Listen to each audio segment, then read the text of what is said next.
ನಿಮ್ಗೆ ಗೊತ್ತಾಯ್ತಲ್ಲ, ಈಗ ನಾಗೇಂದ್ರ ಮತ್ತು ದದ್ದಲ್ ಪಾತ್ರನೇ ಇಲ್ವಲ್ಲ, ಅಲ್ಲಿ ನಾಗೇಂದ್ರ ಇವರು ಹೇಳಿದ್ದನ್ನು ಮಾಡಿಕೊಡಿ ಅಂತ ಹೇಳಿದ್ಬಿಟ್ರೆ ಬೇರೆ ಏನಿಲ್ವಲ್ಲ ಅಂತ ನೀವು ಕೇಳ್ಬೋದು. ಅದರ ಬಗ್ಗೆ ಬರ್ತಾ ಹೋಗ್ತೀನಿ. ಬಟ್ ಪಿ ಎಗಳಿದ್ದಾರೆ. ಒಬ್ಬ ಹರೀಶ್ ಅವರನ್ನು ಎತ್ತಾಕೊಂಡು ಹೋಗಿದ್ದಾರೆ, ದುಡ್ಡು ತೊಗೊಂಡಿದ್ದಾನವ. ಈಗ ಪಂಪಣ್ಣನೇ ಎತ್ತಾಕೊಂಡು ಹೋಗೋ ಚಾನ್ಸ್ ಇದೆ.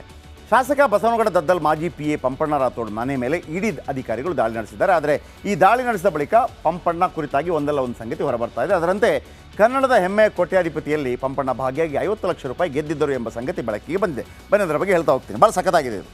50 ಲಕ್ಷ ಗೆದ್ದಿದ್ರು ಪಂಪಣ್ಣ. ಬಸವನಗೌಡ ದದ್ದಲ್ ಮಾಜಿ ಪಿ ಎ ಪಂಪಣ್ಣ ರಾಥೋಡ್ ಈತ ಒಂದು ಕಾಲದಲ್ಲಿ ಶಿಕ್ಷಕನಾಗಿ ಕೆಲಸ ಮಾಡ್ತಾ ಇದ್ದ.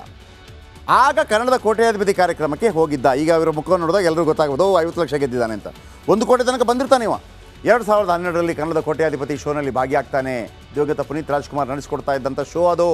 1 ಕೋಟಿ ರೂಪಾಯಿ ಪ್ರಶ್ನೆಯನ್ನು ಕ್ವಿಟ್ ಮಾಡಿರ್ತಾನೆ ಪಂಪಣ್ಣ. ಅಂದು ಬರೋಬ್ಬರಿ 50 ಲಕ್ಷ ಗೆದ್ದಿದ್ದ ಪಂಪಣ್ಣ ರಾಥೋಡ್. ಸದ್ಯ ವಾಲ್ಮೀಕಿ ನಿಗಮ ಹಗರಣದಲ್ಲಿ ಪಂಪಣ್ಣ ಹೆಸರು ಕೇಳಿ ಬಂದಿದೆ. ಮಜಾ ಏನಪ್ಪ ಅಂತಂದರೆ ಈಗಲೂ ಕೂಡ 50 ಲಕ್ಷ ಆರೋಪ ಇದೆ. 50 ಲಕ್ಷ ರೂಪಾಯಿ ಪಡೆದಂಥ ಆರೋಪ ಇದೆ. 55 ಸದ್ಯ ಇಡಿ ವರ್ಷದಲ್ಲಿರೋ ದದ್ದಲ್ ಮಾಜಿ ಪಿ ಎ ಪಂಪಣ್ಣ ಈಗ ಪಿ ಡಿ ಒ ಆಗಿ ಎಲ್ಲೋ ಕೆಲಸ ಮಾಡ್ತಾ ಇದ್ದಾನಂತೆ. 50 ಲಕ್ಷ ಗೆದ್ದಿದ್ದಂತೆ ಇವ. ಈಗಲೂ ಇಲ್ಲಿ ಸಿಕ್ಕಾಕೊಂಡ್ರೆ 50 ಲಕ್ಷದಲ್ಲಿ 50 50 ಓಕೆ.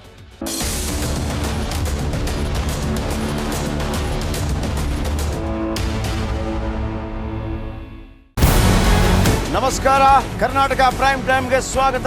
ನಾನು ಜಯಪ್ರಕಾಶ್ ಶೆಟ್ಟಿ. ಇಡೀ ಕರ್ನಾಡು ಇವತ್ತು ರೆಬೆಲ್ ಆಗಿ ನಿಂತಿದೆ.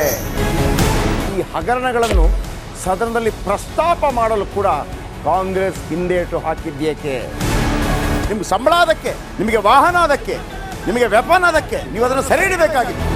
ನೀವು ವಿದ್ಯುತ್ ಬರ ಇದೆ ಅಂತ ಹೇಳ್ತಾ ಇದ್ದೀರಿ. ಎಲ್ಲಿ ಬರ ಇದೆ ನೀವು ಹೇಳಬೇಕು. ಪಾಕಿಸ್ತಾನ್ ಆಕ್ಯುಪೈಡ್ ಕಾಶ್ಮೀರ್ ಅದು ಎಂದೆಂದಿಗೂ ನಮ್ಮದು. 40 ಮೆಷಿನ್ಗಳು ತಂದಿತ್ತು ನೋಟ್ ಎಣಿಸುವುದಕ್ಕೆ, ಅದೇ ಹಾಳಾಯಿತು. ಮಥುರಾದ ಗಲಾಟೆ ಇದೆಯಲ್ಲ, ಅದು ಸ್ಥಳೀಯವಾಗಿ ಕೂತು ಪರಿಹರಿಸಬಹುದಾದಂಥ ಕಾನೂನಿದೆ. ಗ್ಯಾರಂಟಿ ಯೋಜನೆಯಿಂದ ನಷ್ಟ ಆಗಿದೆ, ಲಾಭ ಆಗಿದೆ, ದಯವಿಟ್ಟು ಹೇಳಿ.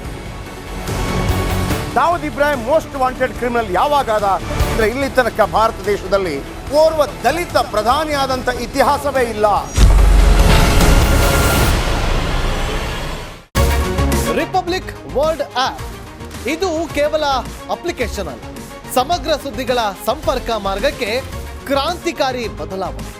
ರಿಪಬ್ಲಿಕ್ ವರ್ಲ್ಡ್ ಆಪ್ ಕೇವಲ ಸುದ್ದಿ ಅಪ್ಲಿಕೇಶನ್ ಅನ್ನ ಪರಿಚಯ ಮಾಡ್ತಾ ಇಲ್ಲ, ಬದಲಾಗಿ ಡಿಜಿಟಲ್ ಸುದ್ದಿ ಬಳಕೆಯ ಹೊಸ ಯುಗಕ್ಕೆ ನಾಂದಿ ಹಾಡ್ತಾ ಇದೆ.